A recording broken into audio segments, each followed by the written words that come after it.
तो चलिए दोस्तों, आज हमारा वेक्टर स्पेस पे लीनियर अलजेब्रा का ये टॉपिक है और इस पे हमारा आज लेक्चर नंबर 3 आ गया है। तो आप लोगों का काफ़ी वेलकम है एक बारी फिर से लेक्चर नंबर 3 पे। और आप लोगों के लिए हम बहुत थैंकफुल हैं जो आपने लेक्चर नंबर 1 और लेक्चर नंबर 2 को अच्छा रिस्पॉन्स दिया है और उस पर कुछ कमेंट्स भी आए। तो लेक्चर नंबर 3 की स्टार्ट करने से पहले वेक्टर स्पेस का हम आपको एक बार फिर से बता दे रहे हैं कि अगर आपने वेक्टर स्पेस के पिछले 2 वीडियोस नहीं देखे हैं जो बेसिकली ओवरव्यू है और इंट्रोडक्शन है वेक्टर स्पेस को लेके लीनियर अलजेब्रा में, तो आप पहले वो 2 लेक्चर्स को देख कर आइए। मैं उन दोनों लेक्चर्स का जो लिंक है उसको मैं यहाँ पे डिस्क्रिप्शन में ड्रॉप कर दूँगा, तो आप वहाँ से उनके नोट्स और उनके कॉन्सेप्ट समझ सकते हैं। अब लेक्चर 1 में हमने सिर्फ ओवरव्यू लिया था, वहाँ पे टॉपिक्स डिस्कस किए थे, तो एक तरीके से वो वेक्टर स्पेस के अंदर जितना भी सिलेबस है वो वहाँ पे लिखा हुआ है। और लेक्चर नंबर 2 में हमने वेक्टर स्पेस को थोड़ा सा कुछ वेक्टर्स की मदद से और कुछ प्लेन्स की मदद से हमने कुछ वहाँ पे कॉन्सेप्ट समझे थे कि वेक्टर स्पेस क्या होता है। वेक्टर स्पेस को हम लीनियर स्पेस भी कहते हैं लीनियर अलजेब्रा में, और यूक्लिडियन स्पेस भी इसका नाम है, कहीं कहीं हम यूक्लिडियन स्पेस भी बोलेंगे। तो ये वगैरह वगैरह हम बातें कर चुके थे लेक्चर नंबर 2 में। तो आज लेक्चर नंबर 3 में हम फील्ड की बात करेंगे, जैसा कि हमने पिछले वीडियोस में डिस्कस कर रखा है। और मैंने बताया था कि हम अगला लेक्चर जो रखेंगे वो फील्ड पे रखेंगे, क्योंकि वेक्टर से पहले हम ये समझ लें कि स्केलर्स क्या होते हैं। तो चलिए शुरू करते हैं। ये सब आप पिछले वीडियोस में देख चुके हैं, आप इसको दोबारा एक बार देख सकते हो। तो वेक्टर स्पेस ये हमने पिछले लेक्चर में देखा था, introduction to the vector space, जहाँ पे हमने इस डायग्राम के बारे में देखा था, ये वाला डायग्राम के बारे में भी देखा था, और ये वाला भी डायग्राम के बारे में देखा था। मतलब ये तीनों ही डायग्राम के बारे में डिस्कस किए थे। यानी जो ये पहला वाला डायग्राम है जिस पे हमने वेक्टर वी और वेक्टर डब्ल्यू के बारे में बात की थी कि अगर वेक्टर वी है वेक्टर डब्ल्यू है तो रिजल्टेंट वी प्लस डब्ल्यू आएगा, और अगर वेक्टर वी है और दूसरा वेक्टर 2w है तो रिजल्टेंट वी प्लस 2w हो जाएगा। और ऐसे ही आप और भी वेक्टर्स के थ्रू भी निकाल सकते हैं रिजल्टेंट। और यहाँ पे पैरेललोग्राम लॉ भी आप लगा सकते हो जो आपने लोअर क्लासेस में पढ़ रखा है। फिर सेकेंड वाले फिगर में ये कुछ 3 प्लेन्स हैं जो इंटरसेक्ट कर रहे हैं, और जहाँ पे ये तीनों इंटरसेक्ट कर रहे हैं वहाँ पे कॉमन लाइन या कॉमन यूनिक पॉइंट मिलता है, जिसको हमने ब्लू लाइन से रिप्रेजेंट किया है। तो वो भी हमने इसका कॉन्सेप्ट बताया था। और यहाँ पे मैंने बताया था कि अगर वेक्टर्स रखे हुए हैं कहीं स्पेस में तो वो एक पॉइंट को रिप्रेजेंट करेगा, और अगर वेक्टर है तो वह वेक्टर खुद भी एक पॉइंट रिप्रेजेंट करेगा। तो अगर पॉइंट है तो वेक्टर को रिप्रेजेंट करेगा, और वेक्टर है तो वो पॉइंट को भी रिप्रेजेंट कर सकता है। और एक चीज़ मैंने काफ़ी इंपॉर्टेंट बताई थी कि अगर लीनियर अलजेब्रा है तो लीनियर अलजेब्रा मैथमेटिक्स में कुछ इस तरीके का इक्वेशन कंसर्न करता है, a1x1 plus a2x2 plus dot dot dot dot dot dot dot plus an(xn). यानी अगर इस तरीके से हम लीनियरली किन्हीं इक्वेशंस को लिख पा रहे हैं तो वो लीनियर अलजेब्रा के अंतर्गत आएगी। तो इसका काफ़ी यूज है, क्योंकि अभी हम लीनियर कॉम्बिनेशन वेक्टर्स का बनाएंगे तो हम यहाँ पे इसका यूज़ करेंगे, और यही मैं बताना चाह रहा हूँ कि इसका भी काफ़ी यूज़ है वेक्टर स्पेस। तो without wasting our times let's move to the our new topic which is field. तो यहाँ पे आप देख सकते हैं, हेडिंग डाल लीजिए, यहाँ से आप नोट्स बनाना शुरू कर सकते हैं। तो टॉपिक है what is vector space. Topic है यहाँ पे व्हाट इज वेक्टर स्पेस। तो वेक्टर स्पेस से पहले हमें क्या क्या बातों की जानकारी होनी चाहिए, ये बहुत इंपॉर्टेंट चीज़ मैं कह रहा हूँ, क्योंकि ऐसे ही वेक्टर स्पेस समझने से पहले और सीधा वेक्टर स्पेस पे जंप करने से पहले हम कुछ और चीज़ों के बारे में जानकारी ले लें, ताकि आगे जाके कोई दिक्कत ना हो। क्योंकि मैं बोलूँगा कि ये जो कांस्टेंट है वेक्टर स्पेस के साथ जो भी आप मल्टीप्लाई करोगे, ठीक है, जब आप मल्टीप्लिकेशन परफॉर्म करेंगे तो जब आप मल्टीप्लिकेशन किन्हीं वेक्टर्स में मल्टीप्लाई करोगे, किसी भी वेक्टर्स में आप अगर किसी नंबर का मल्टीप्लाई करेंगे तो वो फील्ड का एलिमेंट्स होगा। और अगर मैं ये ना बताऊं कि फील्ड क्या होते हैं, फील्ड के नंबर्स कैसे होते हैं, तो वहाँ पे आपको कन्फ्यूज़न होगी। तो वो कन्फ्यूज़न से बचने के लिए, वो प्रॉब्लम से बचने के लिए हमें वेक्टर स्पेस क्या होता है पहले, बाद में देखेंगे। कुछ और चीज़ें क्या होती हैं पहले हम वो देख लेते हैं, ठीक। तो in this section F denotes field. पहले तो इस अगर हम अभी हम पहला सेक्शन पढ़ रहे हैं, जैसा कि मैंने आपको बताया था। अगर मैं पीछे जाऊं तो यू कैन सी है ये आपका सेक्शन नंबर 1 है, जहाँ पे हम introduction to the vector space लेंगे, थ्योरी ऑफ वेक्टर स्पेस पढ़ेंगे, vector space over field F पढ़ेंगे। तो इस सेक्शन 1 में हमें क्या देखना है, तो फिर से वापस आते हैं सेक्शन 1 में। यानी हमें अभी जो पार्टिकुलरली जो मैं बोलने जा रहा हूँ इन दिस सेक्शन, मतलब हम जो भी पढ़ेंगे इस चैप्टर में, F denotes field and V denotes vector space. F field को डिनोट करेगा, जहाँ पे भी एफ लिखा रहेगा, जहाँ पे भी एफ लिखा रहेगा ये फील्ड को डिनोट करेगा, और जहाँ पे वी लिखा रहेगा ये वेक्टर स्पेस को रिप्रेजेंट करेगा। इतनी बातें साथ हमने पहले भी कर रखी हैं, तो कन्फ्यूज़न नहीं होगा। मैंने आपको बताया था कि एफ को फील्ड कहते हैं और वेक्टर स्पेस अगर लिखा हुआ है तो वी कहते हैं, और थोड़ा बहुत मैंने सब स्पेस का भी सिंबल बताया था कि क्या होता है। तो जहाँ पे भी एफ लिखा है वहाँ पे क्या होगा, हम उसको फील्ड कहेंगे, और जहाँ पे भी कैपिटल वी लिखा होगा, ध्यान दीजिएगा यहाँ पे कैपिटल वी और कैपिटल एफ है, तो जहाँ पे भी कैपिटल एफ लिखा होगा वो डिनोट्स करेगा फील्ड को, और जहाँ पे भी कैपिटल वी लिखा रहेगा वो डिनोट्स करेगा vector space. So a vector space is defined over a field such that V over F. Vector space, ये फिर कह रहे हैं कि वेक्टर स्पेस कहाँ डिफाइन है, वेक्टर स्पेस ये कह रहे हैं ओवर अ फील्ड डिफाइन। मतलब अगर हमें वेक्टर स्पेस को डिफाइन करना है, किसी भी वेक्टर्स को हमें स्पेस में n डायमेंशन के थ्रू, बेसिकली हम n डायमेंशन की बात करते हैं, वैसे अभी n डायमेंशन की बात नहीं हुई है, हम ज़्यादातर 1 डायमेंशन को जानते हैं, 2D को जानते हैं, 3D को जानते हैं। आप 1D 2D 3D में फेमिलियर हैं, बट वेक्टर स्पेस का जो कॉन्सेप्ट है वो n डायमेंशन के लिए भी अप्लाई हो सकता है। मतलब मैथमेटिशियन ने क्या किया है कि n डायमेंशन तक की बात कर दी है कि अगर n डायमेंशन वेक्टर स्पेस भी हुआ, फ्यूचर में अगर n डायमेंशन वेक्टर स्पेस हुआ, तो वो वेक्टर स्पेस जो अभी प्रॉपर्टी उन्होंने मैथमेटिशियन ने बनाई है, वो सारी प्रॉपर्टी को वेक्टर स्पेस n डायमेंशन वाला भी सेटिस्फाई करेगा। ये बात मैं कह रहा हूँ, तो इस बात को आप ध्यान दीजिए। तो वेक्टर स्पेस कहाँ डिफाइन है, vector space over field F define है। और मैंने यहाँ पे इस टॉपिक को हाईलाइट भी किया था कि जब हम वेक्टर स्पेस पढ़ते हैं तो बेसिकली क्या पढ़ते हैं, vector space over field F पढ़ते हैं, जिसको हम वी ओवर एफ ऐसे ब्रैकेट में एफ में रखते हैं, और इसको इस तरीके से रिप्रेजेंट करते हैं कि वी ओवर एफ, यानी vector space V over field F, vector space V over field F, इस तरीके से हम इसको रिप्रेजेंट करते हैं। फिर यहाँ पे देखिए लिखा हुआ है, ध्यान दीजिए, यहाँ पे लिखा हुआ है now a question arise what is field, now a question arise that what is field. अब सवाल ये उठता है, अब ये क्वेश्चन आता है कि फील्ड क्या होता है, फील्ड क्या होता है। अगर देखिए जो स्टूडेंट्स ग्रुप थ्योरी पढ़ चुके हैं, मतलब नंबर थ्योरी पढ़ चुके हैं, ग्रुप्स पढ़ चुके हैं जिन्हें हम जी लिखते हैं कैपिटल जी, रिंग पढ़ चुके हैं जिसको हम कैपिटल आर कहते हैं, फील्ड पढ़ चुके हैं एफ। मतलब ग्रुप थ्योरी जब आप पढ़ते हैं तो आप वहाँ पे ग्रुप भी पढ़ते हैं, रिंग भी पढ़ते हैं, फील्ड भी पढ़ते हैं। तो कुछ बच्चे क्या हैं कि फील्ड पढ़ के आए होते हैं, किसी ग्रेजुएशन कोर्स में ग्रुप थ्योरी पहले ही पढ़ा दिया जाता है और बाद में वेक्टर स्पेस वगैरह शुरू होता है। बट मान लीजिए अगर किसी ग्रेजुएशन के कोर्स में ग्रुप थ्योरी नहीं पढ़ाया गया है और वेक्टर स्पेस यानी लीनियर अलजेब्रा पहले है, तो ऐसा कोई मतलब वो नहीं है कि वो नहीं पढ़ पाएगा। ऐसा नहीं कि वहाँ के बच्चे नहीं पढ़ सकते, वो पढ़ सकते हैं, वो भी पढ़ सकते हैं, क्यों नहीं पढ़ सकते।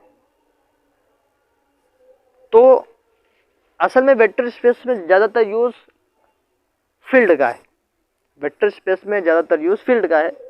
तो हम फील्ड क्या होता है, बस फील्ड के ऑपरेशन क्या होते हैं, बस हम उन्हीं की बात करते हैं और उन्हीं तक की बात को सीमित रखते हैं।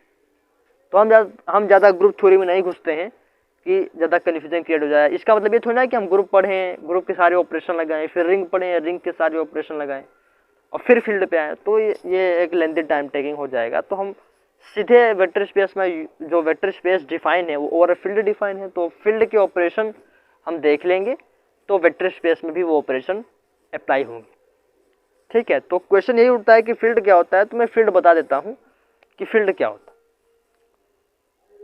है।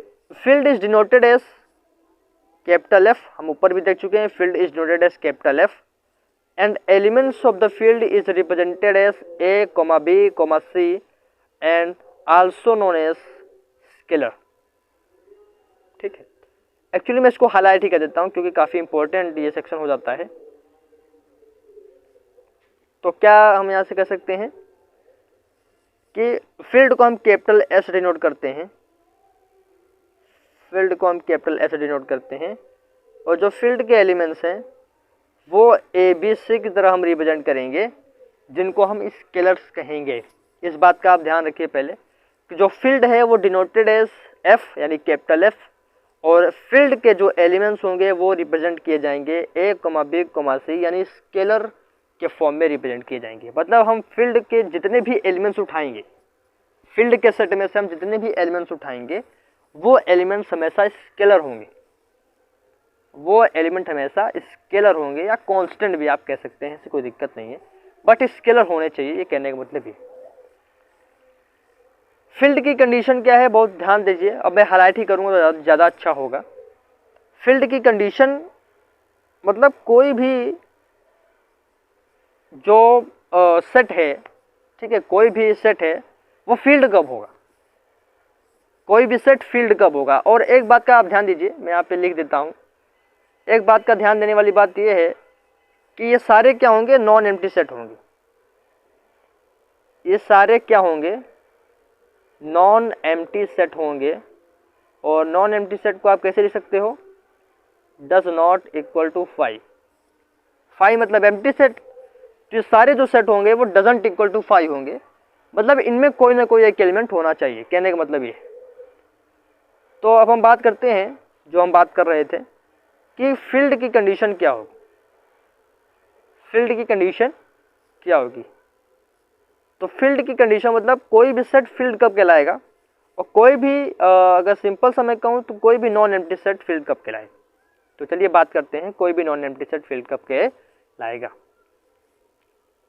तो कब कहलाएगा जरा देखो,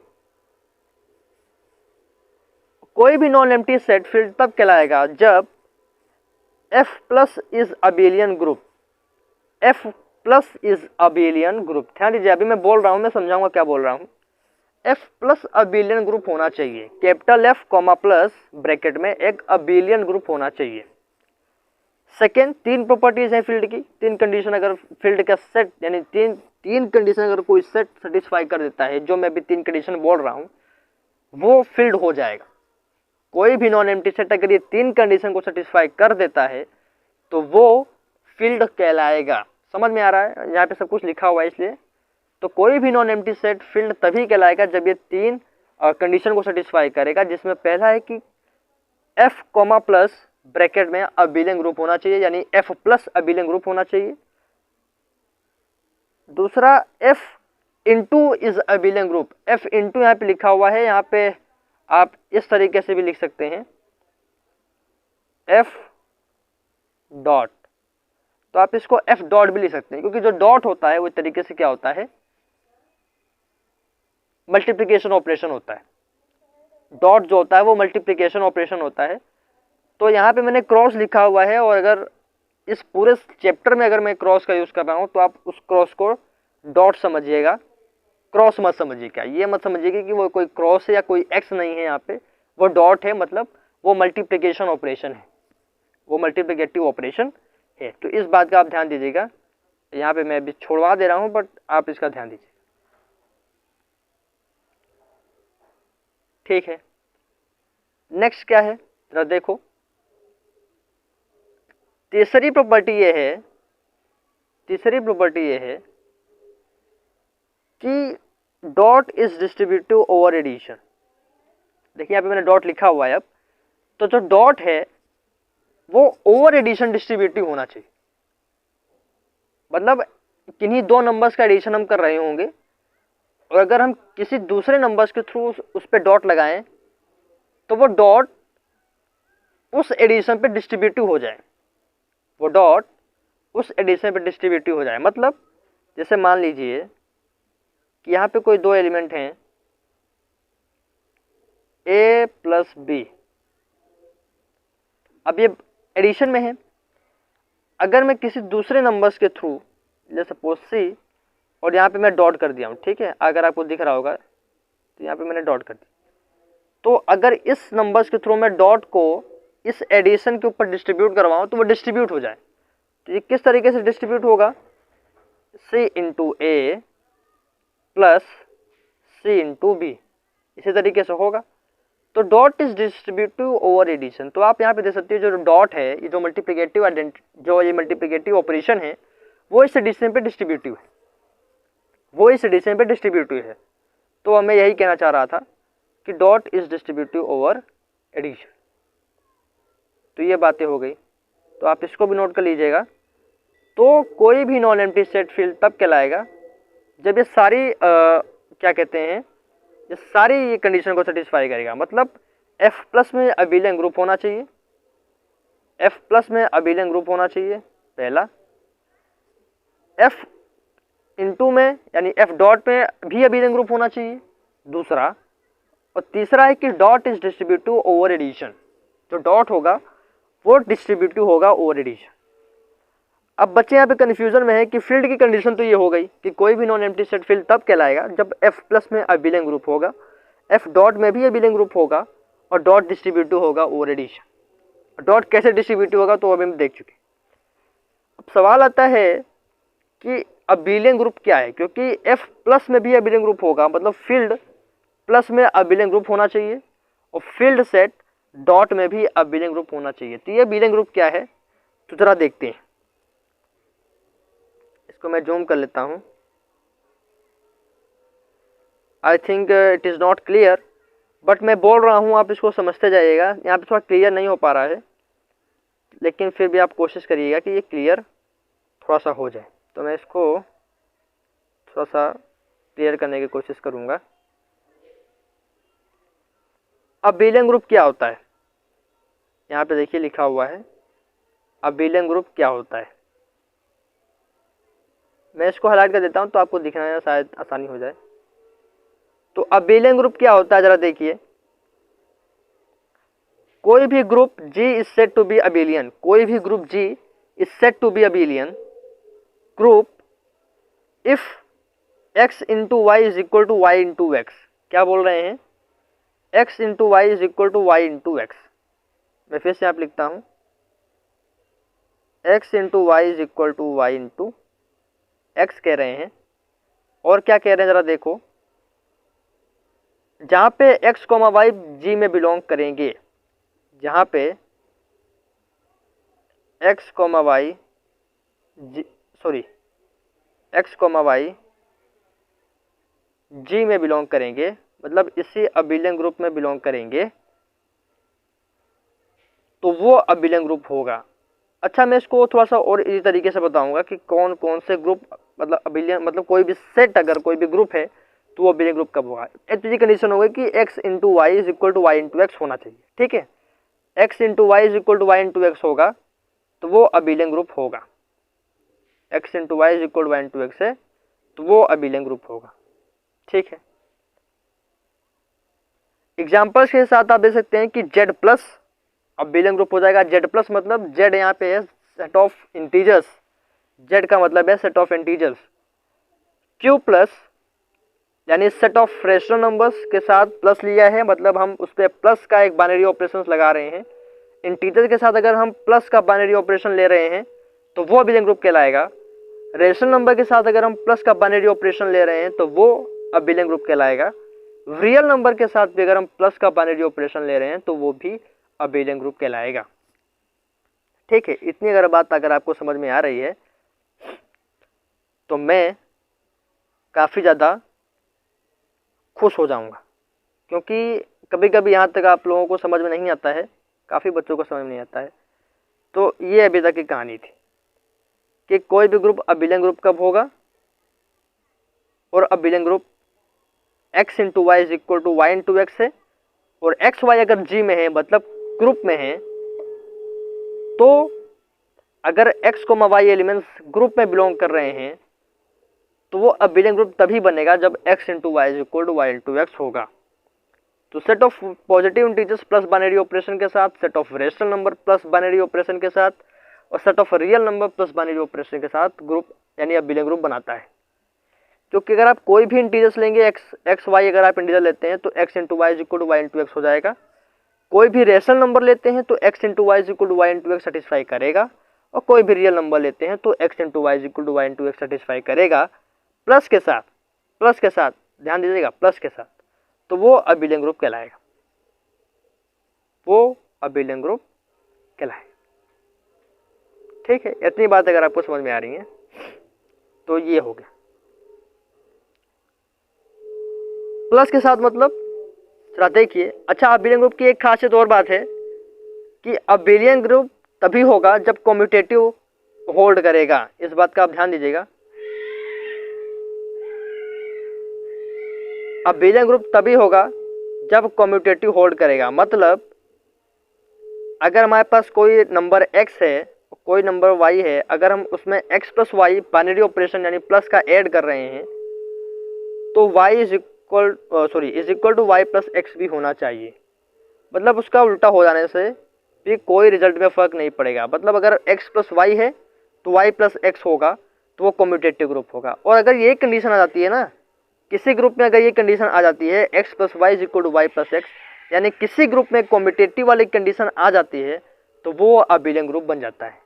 ये एक इजी डिफिनेशन है एज कम्पेयर टू जो अभी आपने ऊपर पढ़ा है, वो तो है ही, लेकिन अगर आप कोई भी ग्रुप को कम्यूटेटिव ग्रुप बना दिए तो वो अबिलियन ग्रुप भी बन जाएगा, वो अबिलियन ग्रुप भी बन जाएगा। जो चीज़ें हाईलाइट मैंने की हैं उसको आप हाईलाइट रहने दीजिए क्योंकि वो इंपॉर्टेंट है, तो उसको आप देखते रहिएगा।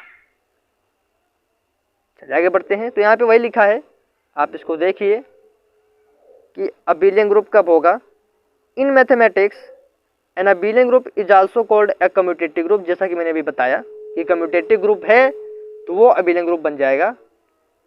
Also called a commutative group is a group in which the result of applying the group operation to two group elements does not depend on the order in which they are written, that is the group operation is commutative। वही है कि कैसे कोई दो elements group के किस तरीके से लिखे हैं उनके ऑर्डर पे डिपेंड ना करे तो वो अबिलियन ग्रुप हो जाता है। तो मैं वही बता रहा हूँ कि देखिए ऑर्डर पे डिपेंड नहीं कर रहा है। मतलब अगर यहाँ पे x है प्लस y है तो जो रिजल्ट आ रहा है वो वही है जो y प्लस एक्स है। x प्लस वाई का जो रिजल्ट आ रहा है वो वही आ रहा है जो y प्लस एक्स का रिजल्ट आ रहा है। तो किन्हीं दो एलिमेंट्स जो कि ग्रुप के हैं और ग्रुप ऑपरेशन हम परफॉर्म कर रहे हैं तो ये नहीं डिपेंड कर रहा है उसका रिजल्ट कि ऑर्डर क्या है जिसमें वो लिखे हुए हैं। मतलब x प्लस वाई में जो रिजल्ट आ रहा है क्या वो y प्लस एक्स में करने पर वो बदल जा रहा है। अगर नहीं बदल रहा है, रिजल्ट सेम है, तो x plus y is equal to y plus x हो जाएगा। और जब x plus y is equal to y plus x हो जाएगा तो ऑलरेडी वो क्या हो जाएगा, कम्यूटेटिव ग्रुप हो जाएगा। और कम्यूटेटिव ग्रुप हो जाएगा तो वो अबिलियन ग्रुप तो हो ही जाएगा। अगर कम्यूटेटिव ग्रुप हो जाएगा तो बस उसी को हम दूसरा नाम दे रहे हैं, दैट इज अबिलियन ग्रुप। अब सवाल आता है कि ग्रुप में कौन कौन से ऑपरेशन है। अब सवाल आता है कि ग्रुप में कौन कौन से ऑपरेशन है। तो ग्रुप में काफ़ी तरीके से आप ऑपरेशन देख सकते हैं, बट जनरली हम जो ऑपरेशन यूज़ करते हैं वो है प्लस का बाइनरी ऑपरेशन यानी एडिशन वाला, और डॉट वाला यानी मल्टीप्लिकेशन का बाइनरी ऑपरेशन। अगर ये दो बाइनरी ऑपरेशन हम ऐड परफॉर्म कर रहे हैं तो हम वो ग्रुप के लिए भी परफॉर्म कर सकते हैं और रिंग के लिए भी परफॉर्म कर सकते हैं और फील्ड के लिए भी परफॉर्म कर सकते हैं और वही वेक्टर स्पेस के लिए भी परफॉर्म होगा। मतलब दो टाइप के हम बाइनरी ऑपरेशन यूज़ करेंगे, दो टाइप के बाइनरी ऑपरेशन हम यूज़ करेंगे। पहला है प्लस और दूसरा है डॉट। पहला है प्लस और दूसरा है डॉट। तो ये दो टाइप के हम बाइनरी ऑपरेशन परफॉर्म करें। ये क्या है मैं लिख देता हूँ दोबारा। इनको हम क्या बोलेंगे, बाइनरी ऑपरेशन। इनको हम बोलेंगे बाइनरी, इनको हम बोलेंगे बाइनरी ऑपरेशन। ये तरीके से बाइनरी ऑपरेशन है जो किन्हीं दो नंबर्स या किन्हीं दो एलिमेंट्स पे लगाएंगे। तो फील्ड में भी हम दो टाइप के बाइनरी ऑपरेशन को डिस्कस करेंगे, जिसमें पहला है प्लस और दूसरा है डॉट। ठीक है, ठीक।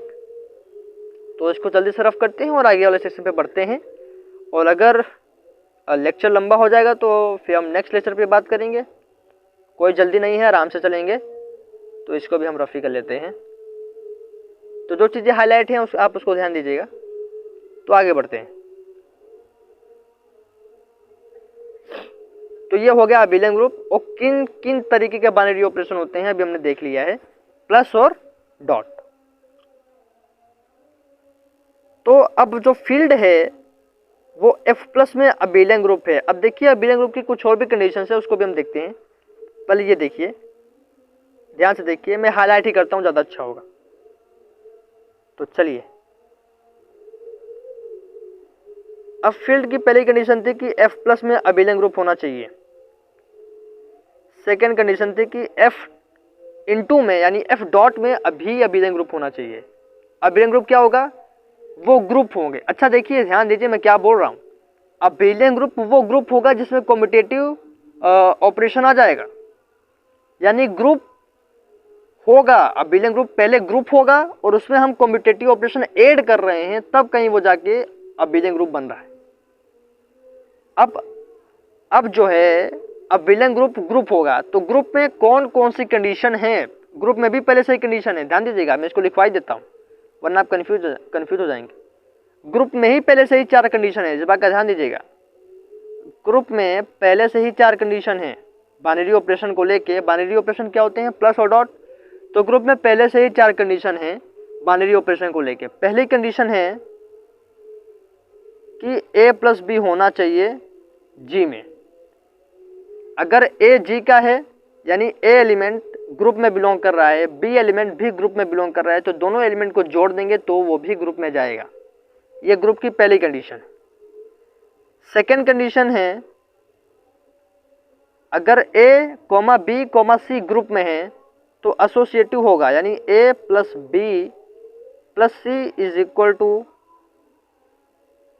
A प्लस बी और प्लस सी। ये सेकेंड कंडीशन है कि पहली तो है कि वो क्लोजर प्रॉपर्टी सेटिस्फाई करेगा, मतलब 2 को ऐड कर देंगे तो वो ग्रुप में जाएगा क्योंकि वो दोनों ही ग्रुप में है। तीसरा, अगर 3 एलिमेंट ग्रुप में है A, B, C, तो एसोसिएटिव प्रॉपर्टी होल्ड करेगी, और एसोसिएटिव प्रॉपर्टी इसे कहते हैं जो आप देख पा रहे हैं। ये 2 कंडीशन हो गई। तीसरी कंडीशन क्या हो गई? इसको मैं रफ कर देता हूं, आप इसको नोट कर लीजिएगा। कंडीशन, तीसरी कंडीशन, पहली हो गई क्लोजर प्रॉपर्टी, दूसरी हो गई एसोसिएटिव प्रॉपर्टी ग्रुप की, तीसरी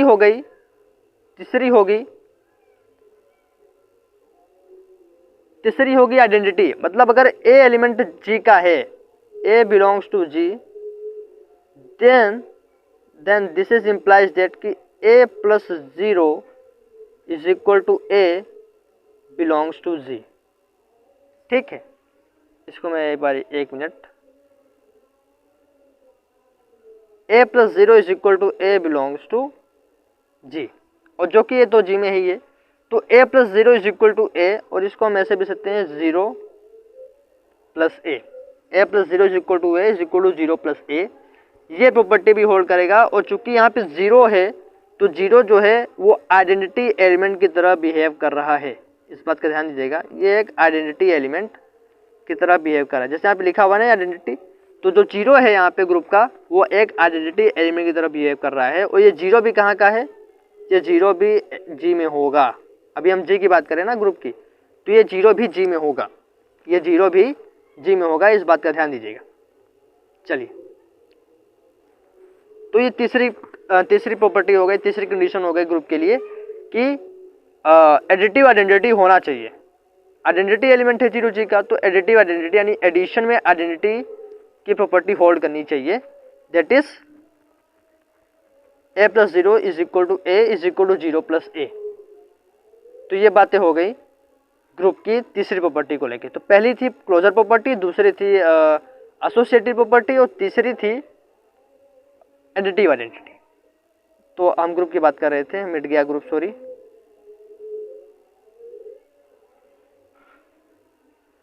अब ग्रुप में 4 प्रॉपर्टी हैं, तो चौथी प्रॉपर्टी कौन सी है? चौथी प्रॉपर्टी ये है कि अगर A G में है, अगर A G में है तो कहीं ना कहीं माइनस A भी G में होगा, और अगर हम A plus of minus A करेंगे तो वो भी जी में होगा, और ये कुछ और नहीं, जीरो आएगा, और जो जीरो आइडेंटिटी एलिमेंट है। मतलब जब आप इन्वर्स की बात कर रहे होते हैं तो वहाँ पे आपको जो रिजल्ट मिलता है वो आइडेंटिटी एलिमेंट ही मिलता है, जो कि वो ग्रुप का होता है। तो it is also belongs to G. तो ग्रुप 4 कंडीशन को फॉलो करेगा, यानी ग्रुप 4 कंडीशन को सेटिस्फाई करेगा। पहला है क्लोजर प्रॉपर्टी, दूसरा है एसोसिएटिव प्रॉपर्टी, तीसरा है एडिटिव आइडेंटिटी, चौथा है एडिटिव इनवर्स। और यही चीज़ें मैं आपको बता दूं, यही चीज़ें same to same f dot के लिए भी, यही चीज़ें same to same f dot के लिए भी है। अब देखिए कि अगर ये ग्रुप था और अगर मैं ग्रुप में एक और 5वीं प्रॉपर्टी ऐड कर दूं, क्या कि ए अगर ग्रुप में है और बी अगर ग्रुप में है तो A plus B is equal to B plus A होगा। और ये कुछ और नहीं, ये कम्यूटेटिव प्रॉपर्टी है। ग्रुप में मैंने ये एक और प्रॉपर्टी ऐड कर दी जो कि कम्यूटेटिव प्रॉपर्टी है। तो वो जो ग्रुप हो गया ना सर, अब वो ग्रुप जो हो गया वो अबेलियन ग्रुप हो गया। वो अब जो ग्रुप हो गया वो अबेलियन ग्रुप हो गया। यानी पहले तो 4 प्रॉपर्टी सेटिस्फाई कर रहा था। पहले वो कौन से 4 प्रॉपर्टी सेटिस्फाई कर रहा था? क्लोजर, एसोसिएटिव, ठीक है, एडिटिव आइडेंटिटी, एडिटिव इनवर्स या कम्यूटेटिव। और अब हमने 5वीं प्रॉपर्टी कम्यूटेटिव को ऐड कर दिया। तो जो ग्रुप था, जो अभी जो हम सिर्फ उसको नॉन एम्प्टी सेट ग्रुप ही का ही नाम दे रहे थे, सिर्फ ग्रुप कह रहे थे, अब वो ग्रुप पूरा का पूरा अबेलियन ग्रुप बन गया है। तो जो ग्रुप सिंपल सा ग्रुप था, वो जो सिर्फ 4 प्रॉपर्टी सेटिस्फाई कर रहा था, क्लोजर, एसोसिएटिव, आइडेंटिटी, इनवर्स, और जैसे ही वो कम्यूटेटिव प्रॉपर्टी यानी 5वीं property A plus B is equal to B plus A को सेटिस्फाई करेगा, वो ग्रुप ना रह के अबेलियन ग्रुप बन जाएगा। तो मैं वही बात कर रहा था कि यहाँ पे क्या लिखा था कि in mathematics an abelian group also called a commutative group is a group in which the result of applying the group operation to 2 group elements does not depend on the order. ये तो उसी condition है। तो जो group operation वो commutative हो जाएगा, और जब ग्रुप ऑपरेशन कम्यूटेटिव हो जाएगा तो वो अबेलियन ग्रुप बन जाएगा। तो 5वीं प्रॉपर्टी जैसे ही ग्रुप में ऐड होगी कम्यूटेटिव वाली, वो पूरा का पूरा ग्रुप किस में बदल जाएगा? अबेलियन ग्रुप में बदल जाएगा। अब मान लीजिए कि हम ये सारी कंडीशन जो है फील्ड के लिए लगा रहे हैं, ठीक है। तो फील्ड जो है वो कह रहे हैं कि पहली प्रॉपर्टी की फील्ड की यही है कि फील्ड जो है F प्लस में अबेलियन ग्रुप होना चाहिए। फील्ड F प्लस में अबेलियन ग्रुप होना चाहिए। अब अगर फील्ड F प्लस में अबेलियन ग्रुप होगा, फील्ड अगर F प्लस में अबेलियन ग्रुप होगा तो क्या होगा? वो सारी अबेलियन ग्रुप की प्रॉपर्टी को सेटिस्फाई करेगा। मतलब हम फील्ड में कोई भी एलिमेंट उठाएंगे, कोई भी 2 एलिमेंट उठा लीजिए, तो वो सारी अबेलियन ग्रुप की प्रॉपर्टी को सेटिस्फाई करना चाहिए। फील्ड के हम कोई भी 2 एलिमेंट उठा लेंगे, वो सारी ग्रुप अबेलियन ग्रुप की प्रॉपर्टी को सेटिस्फाई करना चाहिए। और अबेलियन ग्रुप की कितनी प्रॉपर्टी है? 5। पहला क्लोजर, एसोसिएटिव सेकेंड, तीसरा आइडेंटिटी, चौथा इनवर्स और 5वां कम्यूटेटिव। तो अब फील्ड जो है वो प्लस बाइनरी ऑपरेशन के साथ अबेलियन ग्रुप बना रहा है, मतलब 5 प्रॉपर्टी सेटिस्फाई करेगा प्लस के साथ, प्लस बाइनरी ऑपरेशन के साथ। फील्ड डॉट के साथ यानी मल्टीप्लिकेशन के साथ अबेलियन ग्रुप बना रहा है, तो इसका मतलब मल्टीप्लिकेशन के साथ भी वो 5 प्रॉपर्टी सेटिस्फाई करेगा। मल्टीप्लिकेशन के साथ भी वो 5 प्रॉपर्टी सेटिस्फाई करेगा। तो ये सारी चीजें जो है 5 प्रॉपर्टी जैसे सेटिस्फाई करेगा तो वो फील्ड हो जाएगा। वो पूरा का पूरा नॉन एम्प्टी सेट क्या हो जाएगा? फील्ड हो जाएगा, ठीक है। और एक और कंडीशन है कि डॉट जो है वो एडिशन के रूप में डिस्ट्रीब्यूटिव होना चाहिए। जब एडिशन हम लेंगे तो dot is distributive over addition. तो मैं इसको भी हाईलाइट ही कर देता हूं कि dot is distributive over addition. Dot is distributive over addition. एक मिनट, dot is distributive over addition. तो ये 3 प्रॉपर्टी जैसे ही कोई नॉन एम्प्टी सेट सर्टिफाई करेगा वो फील्ड हो जाए। तो बात करते हैं कि F प्लस अबेलियन ग्रुप कब होगा। तो सारी 5 प्रॉपर्टी सेटिस्फाई करवा दीजिए अबेलियन ग्रुप की। क्या कि क्लोजर प्रॉपर्टी होना चाहिए। तो अगर A, B F में है तो A प्लस B भी F में होना चाहिए, क्लोजर प्रॉपर्टी सेटिस्फाई हो जाएगी। और प्लस बाइनरी ऑपरेशन का काम कर रहा है फील्ड F पे। सेकेंड क्या है कि अगर A B C F में है तो A plus B plus C is equal to A plus B plus C, यानी एसोसिएटिव प्रॉपर्टी भी होल्ड करना चाहिए। तीसरा क्या है कि अगर कोई जीरो आइडेंटिटी एलिमेंट फील्ड में बिलोंग कर रहा है तो एडिटिव आइडेंटिटी होल्ड होगी, यानी a plus zero is equal to a is equal to zero plus a। चौथा क्या है कि अगर a बिलोंग्स टू f तो माइनस a भी f में होगा, सच दैट किस तरीके से होगा कि a plus minus a is equal to zero is equal to minus a plus a। मतलब उसको हम ऐसे लिख सकते हैं, जो इधर लिखा है वो उधर लिख दिया है, तो ये जो रिजल्ट आएगा वो जीरो आ रहा है और जीरो जो है आइडेंटिटी एलिमेंट फील्ड में है। अच्छा, प्लस बाइनरी ऑपरेशन अगर हम फील्ड में परफॉर्म कर रहे हैं तो वहाँ पे आइडेंटिटी एलिमेंट जीरो आएगा, लेकिन जैसे हम मल्टीप्लिकेशन में बाइनरी ऑपरेशन यानी डॉट लगाएंगे फील्ड पे तो वहाँ पे आइडेंटिटी एलिमेंट 1 आएगा। और पांचवी प्रॉपर्टी क्या है, a plus B is equal to B plus a, commutative property hold होना चाहिए। और जाहिर सी बात है जब तक कॉम्यूटेटिव नहीं आएगी तब तक कोई भी non empty set abelian group नहीं बनेगा, कोई भी non empty set abelian group नहीं बनेगा। नेक्स्ट क्या है